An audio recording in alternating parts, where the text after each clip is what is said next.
All right, you ready?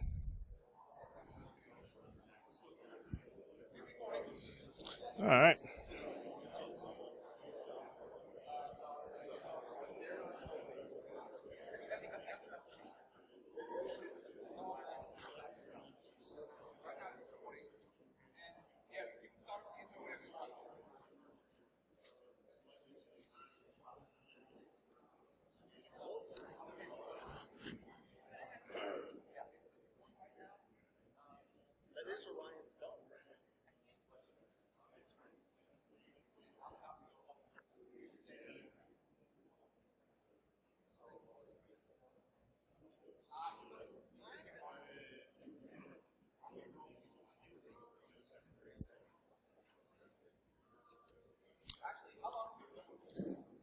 Yeah. Good evening, everyone. Good morning, good evening, good afternoon, wherever, what time zone you're in. And welcome to BSides Tampa. Who here this is their first B-side conference? Well, welcome. Who here they've been to the one last year? All right. Well, to our new friends, welcome. To our old friends, welcome back. My name is Derek. I'm the president of the Tampa Bay chapter of IC Square. I'm one of your hosts for this particular conference. This year, our committee worked hard to develop a nice, well-rounded conference with tons of great speakers that will entertain, educate, and get your glands going. So, without further ado, first person I'd like to introduce is our new executive director of IC Square, Mr. David Shear, and he's going to introduce our first keynote speaker.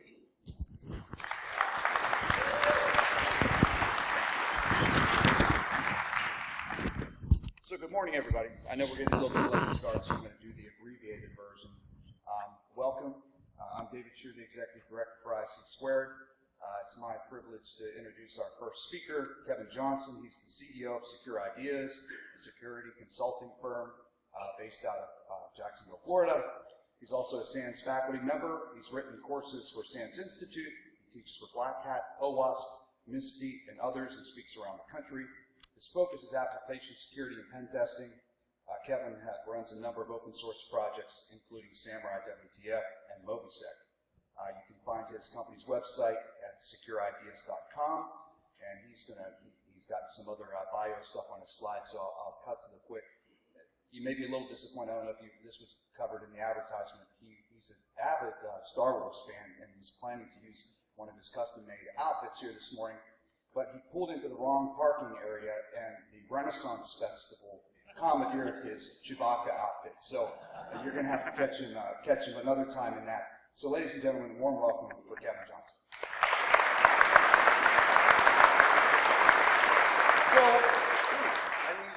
Here it is. So I apologize. I'm not allowing anybody to touch my laptop. So they have to swap out this first presentation. I'm going to very quickly try to get back online with the presentation I'm supposed to be giving. I got it. Yeah. I know he's touching it. Just down. Here, before you plug that in, let me get. That's okay. Okay. It's okay. We suck at this, right? Awesome.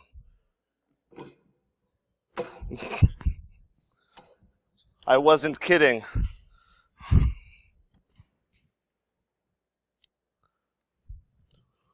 Here, I'll move it there. Searching. Aren't we all searching?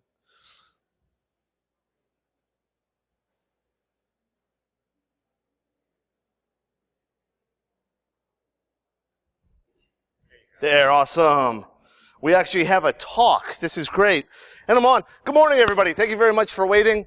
I always hate doing that little swap out, but at the same point, well, we're paranoid nerds. Today I'm going to talk about the security researcher, security besmircher. And this is a topic that actually means a lot to me. It made so much to me I made up a word. Besmirch is a word, but I guess besmircher is not. Right? But wouldn't that be the person who besmirched? Right? I like making up words every once in a while. For example, my favorite word that I'm trying to get into the dictionary is passenge. It's what you do when you're not driving.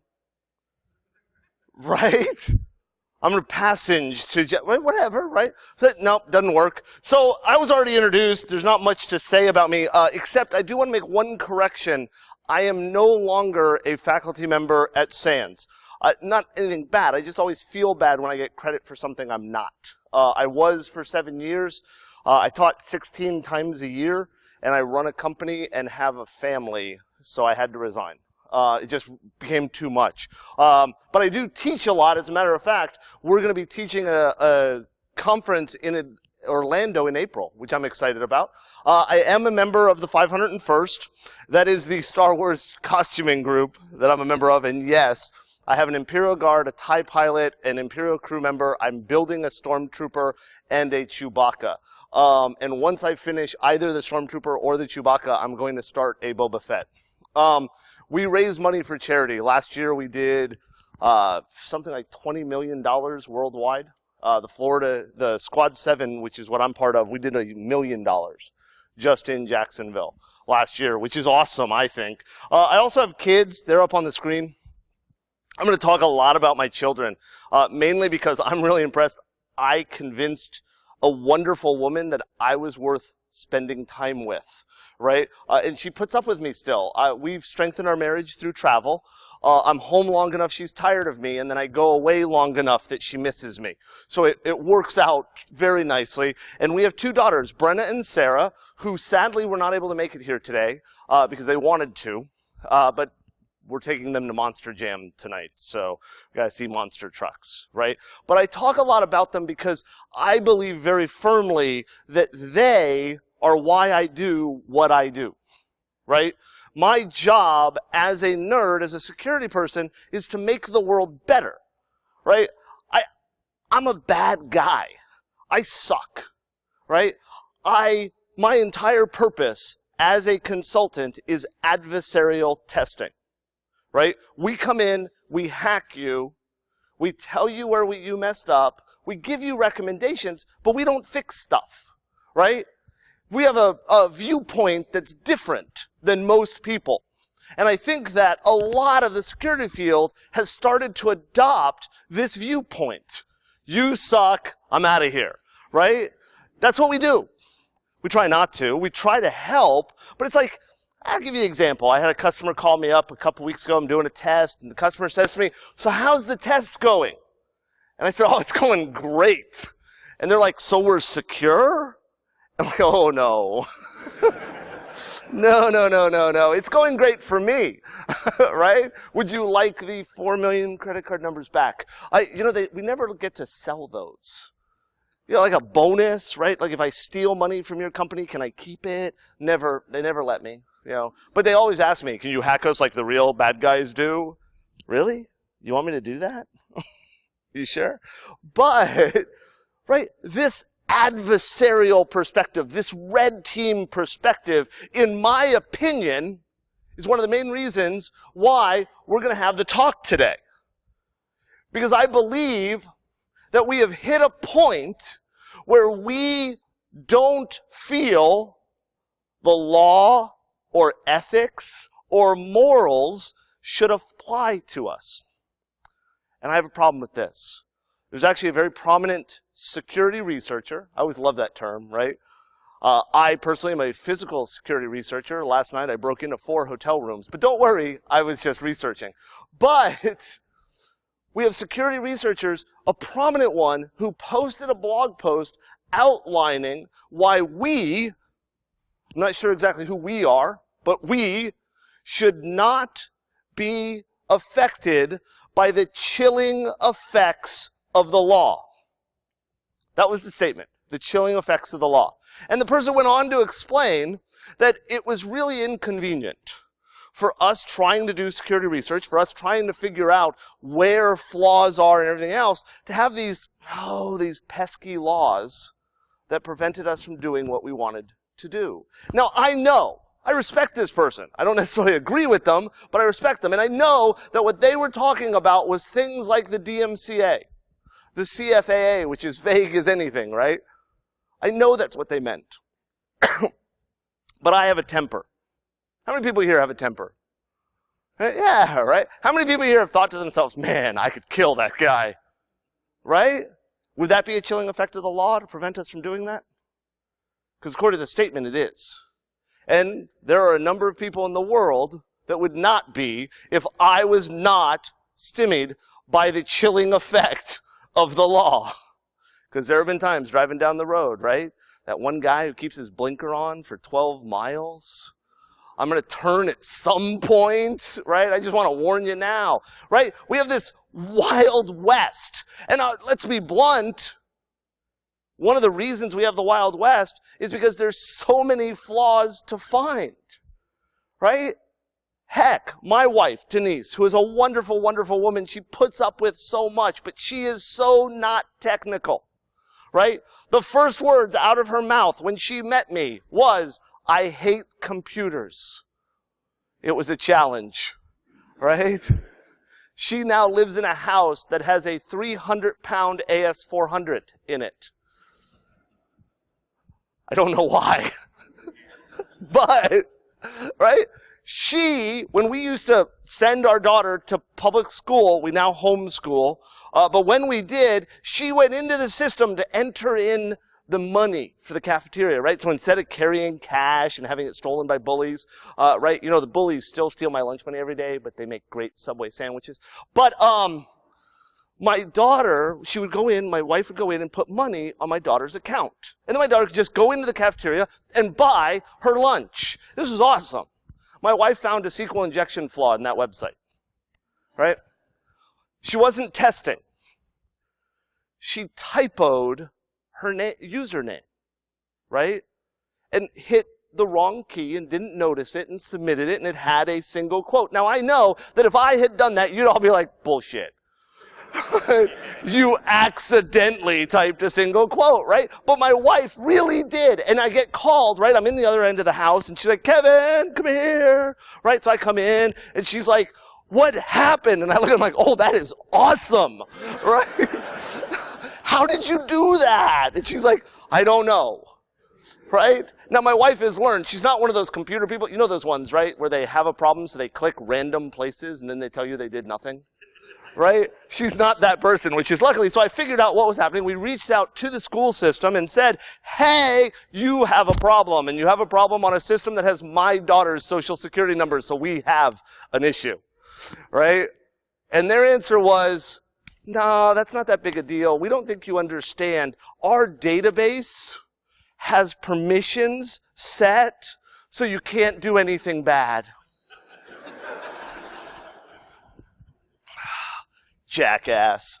But, sorry, did they warn you guys? This is like a PG-13 talk, right? Because it makes me angry, right? But we have tons and tons of stuff. We have tons and tons of issues. We have hacktivism. Who made up that stupid word? It's like the cloud. But we have hacktivism. Heck, I'll be blunt, right? I've told people that my business goal is to be protested by the Occupy movement. I'd like to make so much money, there's an Occupy elderberry court. Nowhere close. But how cool would that be, right? Walk out, no, it wouldn't be cool at all. But we have all of these things going on and all of these attacks and all of these breaches. And how many people have been talked to about, hey, you know that sophisticated attack that happened at Anthem? Or the sophisticated attack that happened at Target? Or do you know what sophisticated means? Phishing. It even has the PH in it. But, apt. We have all of this stuff going on. And we have to think about, right, how do we protect ourselves? Where are the threats coming from? I mean, like, how many people here believe that their computer is being targeted? Right? I got one hand up, with a couple hands, right? Now, I'll tell you right now, all those people that raised their hands, you're paranoid. Right? So am I, by the way. Right? And we know why we're paranoid, because we monitor our traffic, and holy shit. But, right? We only got a few hands. The rest of you are wrong. Notice I didn't say you were specifically targeted. As in, I'm going to hack you. Right? But you're connected to the internet. That's a scary damn place. There's some videos you never want to see. But he does. And he mails it out periodically. It's crazy. Don't click links. But it's a scary place out there. There's attacks going on constantly, right? And one of the problems we have is people don't even understand what they're fighting against. I went out to, how do I say this vaguely enough? That's the problem with our job, right? Too many NDAs. Wouldn't it be nice to be able to stand up and say, hey, guess who I hacked last night? Those guys, and they sucked, right? We're not allowed to do that. All I can tell you is don't ever pay with a credit card. No, never mind. But, so I go out to this company. We'll say that, right? Does that work? Company? And I'm not allowed to touch the computers I have to assess. So they give me this doof. Right? You guys know what a doof is, right? A person that you just want to hit in the back of the head over and over and over again. So we would be more secure if you could, though, right? Don't click that link. They click it. Whack! They would stop clicking, right? Or we would work out our frustrations. But they give me this doof. And he sits in front of this computer and he says, okay, what would you like me to do? I'm like, well, show me how you do your job. And so he starts showing me how he does his job. Click, click, click, click, click, click, click, click, click. Facebook, MySpace. Yes, people still use that. But, I don't know why. I say, hey, do me a favor. Click that menu option. And he clicks the menu option. And it does a drop down. I say, click that. And yes, I'm being very vague on purpose, right? Click that menu option. And he clicked the menu option. I said, type this command. And he types the command. sudo -l. Nice, right? For the people who don't know, switch user and do lists the commands I'm allowed to run as another user. And it listed all commands as root, no password. And I'm like, yes, right? Let's do a little dance, right? And I'm like, okay, type the command you should never type. Don't do this. sudo space su space dash. Right? Switch user and do, switch user, load the profile, I'm now root. The guy sees a little hash mark, which is such a beautiful character, isn't it? It really is. Like, oh, Valentine's Day cards should just have hash marks all over them. But the guy goes, that's a root shell. I'm like, yeah. We're like, duh. How did you do that? You did it, right? Like this guy doesn't even understand what he did. Another guy, developer, we do ride-along pen tests, right? Inspired by the TV show Cops. It's awful, right? We chase people down, they hide under, whatever. But we actually go into sites, we sit down with the company, we do the pen test while their staff sits with us, and we show them what we're doing. So I'm working with this developer, and the developer is sitting there, and I find tick or 1 = 1, semicolon, dash, dash, right? The stereotypical SQL injection. If you're still vulnerable to that one, you do suck. Because we've known about that one since sometime in 1740. I might be exaggerating slightly. But this guy, so I type it in, the guy's sitting right there, right? Bloop, bloop. It's their entire user database, unencrypted passwords and credit card numbers displayed to the screen with the CVV, which was beautiful, right? Because you're allowed to keep that, aren't you? But the guy looks at the screen, and I'm like, oh, dude, that one's bad. Right? I didn't know what else to say, right? Whoa, you're not allowed to curse. And the guy's like, what'd you do? And I'm like, well, I typed tick or 1 = 1. And what this guy focused on was, why would the database developers, the people who built Oracle and Microsoft SQL and MySQL and all this stuff, why would they implement that function 1 = 1? I'm like, it's not a function. No, Kevin, why would they build that? Why? No, 1 = 1. Right? Like, I mean, I don't know what to say, right? And of course, you can't make it better, right? It's a tautology. That had more than one syllable. This dude didn't know what to do with it. But here's a developer, a smart guy, a guy who attended his monthly OWASP meeting. I think he slept through it, but he attended it. And he didn't understand the basic idea of what SQL injection is, right? If we don't understand why we do the things we do, how can we possibly protect against the bad guys? The people who really want to get in. Not the professionally evil people, the evil people. Right? We have to understand it. And this makes it even harder because now where do we test? How do we test? What are we allowed to test? Are you allowed to test your cloud systems? Are you allowed to test that third-party system that you've implemented? Are you allowed to test everything? Some people in the world want us to be allowed to test whatever we want, right? Anytime we want. And, there's some good examples of that. And some people who are doing good things. Can I just be clear? If you find a bug in some system and you create a logo for your bug, please do me a favor and set yourself on fire. Just right there, right? I mean, what the hell? I barely had a logo for my company. You laugh. I'm serious. When we started the company 4.5 years ago, a friend of mine reached out and he said, hey, do you want to sponsor OWASP DC? And I'm like, yeah, sure. What do I got to do? And we, gave them some cash and they put our name on the website. And I get a phone call and the guy's like, dude, where's your logo so we can put it on the website? I'm like, ooh, a logo.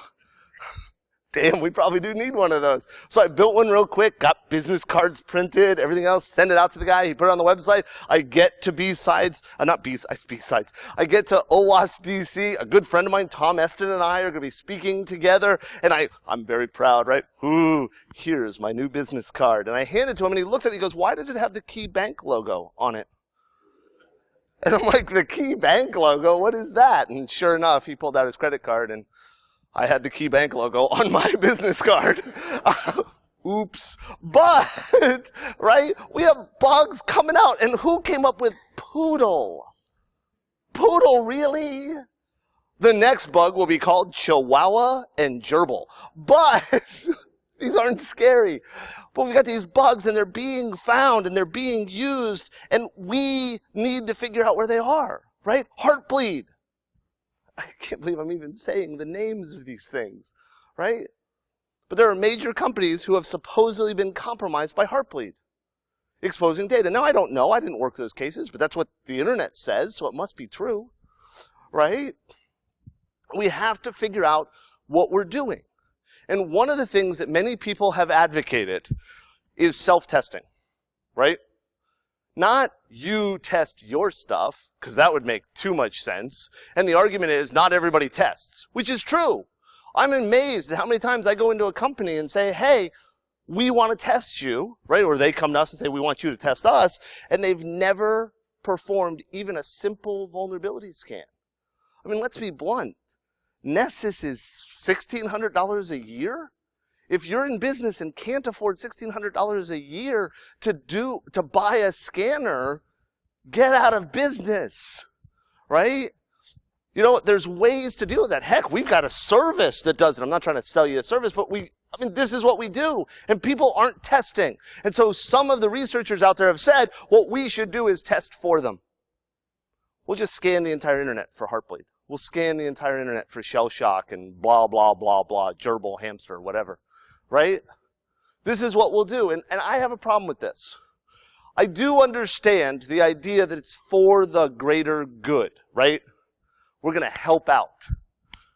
We're going to let the world know who is vulnerable to these flaws. But there's quite a few problems. Quite a few problems. Shell shocked is the one example. This is Robert Graham. And I want to be very clear. Robert Graham is somebody I respect greatly. The guy is really, really smart, right? And he does good things. And I believe in my heart that he is doing what he believes is best for the world. And he is scanning the entire internet. And he posted pictures like this on the internet. Hey, here's me scanning. Here's me finding this vulnerable system. Here's this. A couple problems there. One, he didn't have permission to scan, right? And I know the argument, right? What's on the internet, it's open. He also released the IP addresses of the systems he found that were vulnerable. right? Now later he went through and he blurred those and did all that kind of stuff, but he had already released it. And we all know on the internet, if it's out there, right? Talk to those people with the revenge porn, right? And I'm not trying to insult the people with revenge porn. I think it's a horrible thing, and I'm thrilled that guy got jail time. But once it's out there, it's out there. And Robert's going out there and he's posting stuff out, right? Like, this is me right now. Serious, did you people think I wouldn't? Right? Because he was scanning the entire internet space, the public space, going out there and finding vulnerabilities for shell shock. And, you know, I actually had a conversation with him on Twitter, which is the best place to have a conversation because 140 characters is enough to make any argument, right? And it was like, you know, you're running arbitrary commands. And his answer was, it's not arbitrary commands, it's ping. It's like, no, that's an arbitrary command. How do I differentiate between your ping and the ping of that really bad guy who then wants to run something else? As a company, I have to respond to both the same way, right? I have to respond to the incident. We have a lot of examples of this. We had one researcher, attack Apple, right? Turkish security researcher. By the way, I want to know, did he have a white coat? But Turkish security researcher claims responsibility. He pulled 100,000 records out of the Apple developer network. Now, how many people here, if I recall correctly, it was a SQL injection flaw. How many people here have done SQL injection before? How many people here have done SQL queries before? Right? How many people here are aware of the fact that if you run a SQL query, there's a thing called a limit or a count, where you don't actually have to pull all the records. You could put a count of the records, or you could pull one record to prove that this works. But this Turkish security researcher, I guess, missed that part of the documentation on SQL, because he said that it was required for him to pull 100,000 records to show that the flaw really existed, right?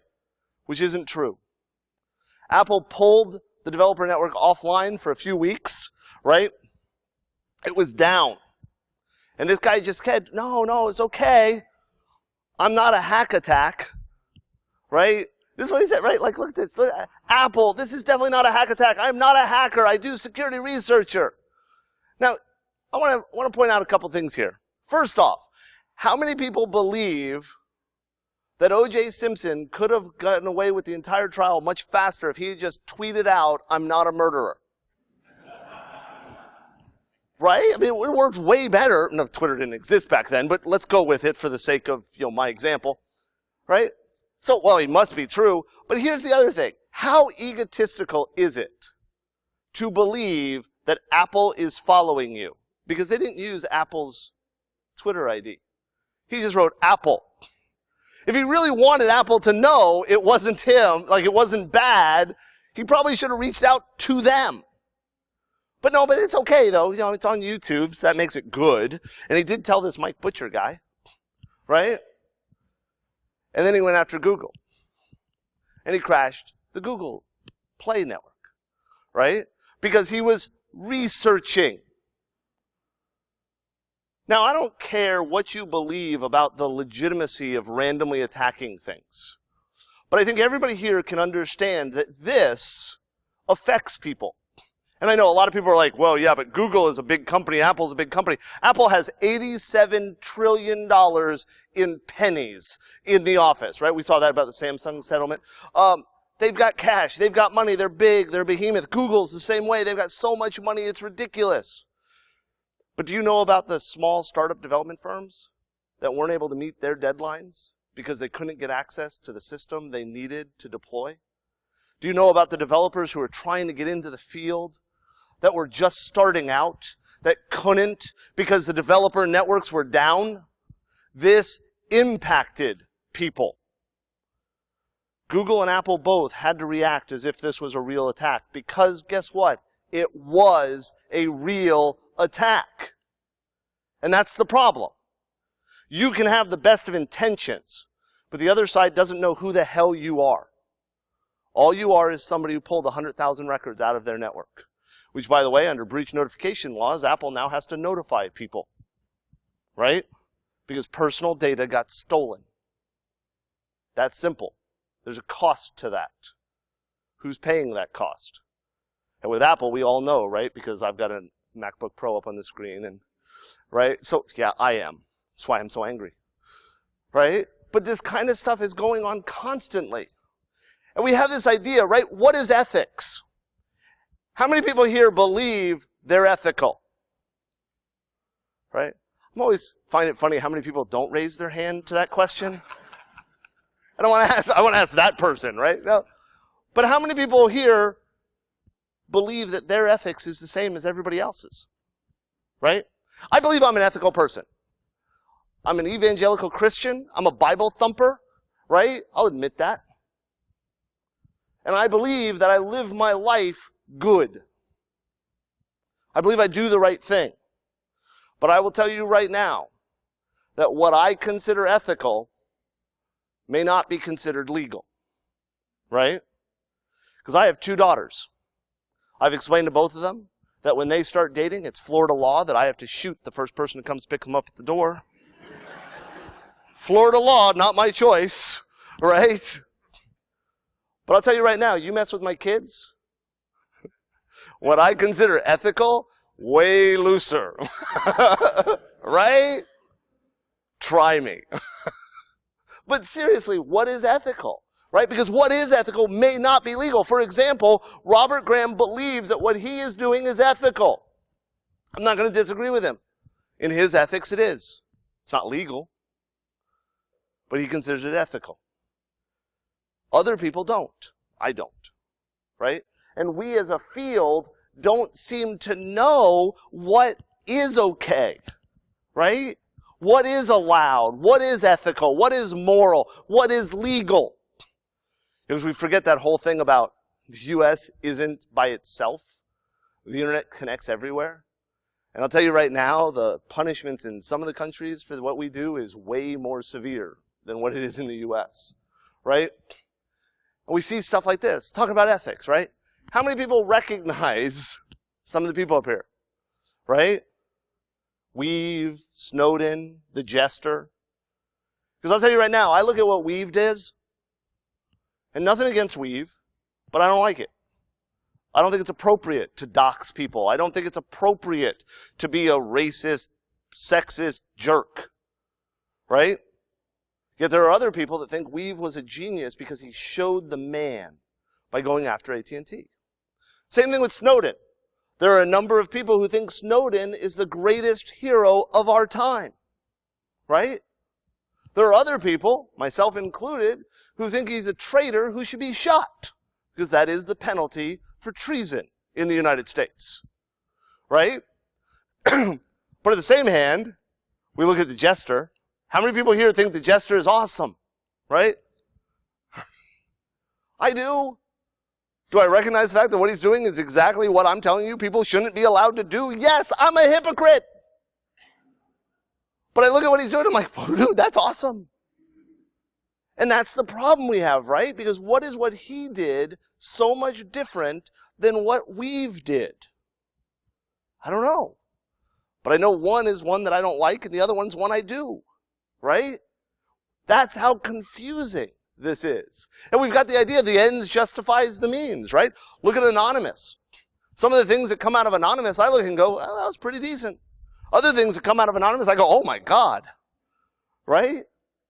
And I'm well aware of the fact that Anonymous isn't 5 people, right? There's no coordination, whole scale. Anybody can stand up and say, I'm anonymous. I do want to point out that if your Facebook profile that has your real name has the Anonymous logo as your profile picture, you've forgotten what anonymous means. But, throw that out there, right? So how do we control this? I mean, I can rant about this, but how do we control it? The reality is it's going to be controlled. We don't have a choice. Somebody is going to stand up and say, this isn't right. This is. I'll be blunt.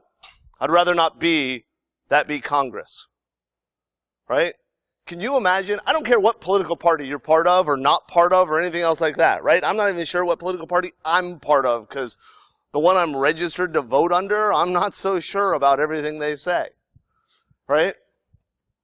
But when I look at the politicians in D.C., the politicians in Tallahassee, the politicians wherever the hell they are, I don't see a lot of people who understand what the hell we do.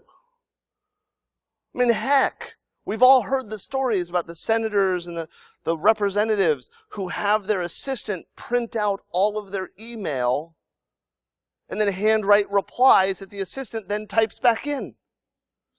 Right? I don't know if that's true, but I've heard it. I went and I spoke to senators. We were demonstrating how some of the mobile security flaws could happen, and we were showing it, Josh Wright and I. And we're sitting there with these senators and their assistants and their staff and all these people. And some of the questions we got were so ridiculously stupid, I want to move to that person's state so I can vote them out. It's horrible. But they're the people that are going to make the laws. If we don't help them. If we don't help build the guidelines. I hear a lot about ISC squared, right? And to be totally transparent, I am a CISSP. I maintain my certification with them through CPEs and paying money. And I will do that for as long as I possibly can because I will never take that horrible test again. Sorry, man. Right? Now, I will be blunt, right? Do you know how long it took me to take the CISSP? 45 minutes. Now, I'd like to say that's because I'm a genius. It's not. It's because I live in Florida. It was August, and the AC was broken. The company who paid for my test no matter what. I didn't have to pass. So I took the test. I did read it. I tried to answer. I didn't just Christmas tree it. I want to be very clear, right? I pissed off my proctor. He was like, you have to go to the bathroom? I'm like, no, I need to go home. And the guy's like, no, Kevin, I know it's a hard test, but don't give up. What are you talking about? Let me go. It's hot in here. But I look at ISC squared. I look at GIAC. I look at EC Council. And every single one of them has an ethical guidelines that we have to stand by. And I've had people argue, and I'm going to point you out just because you were up here, right? But I've had people argue that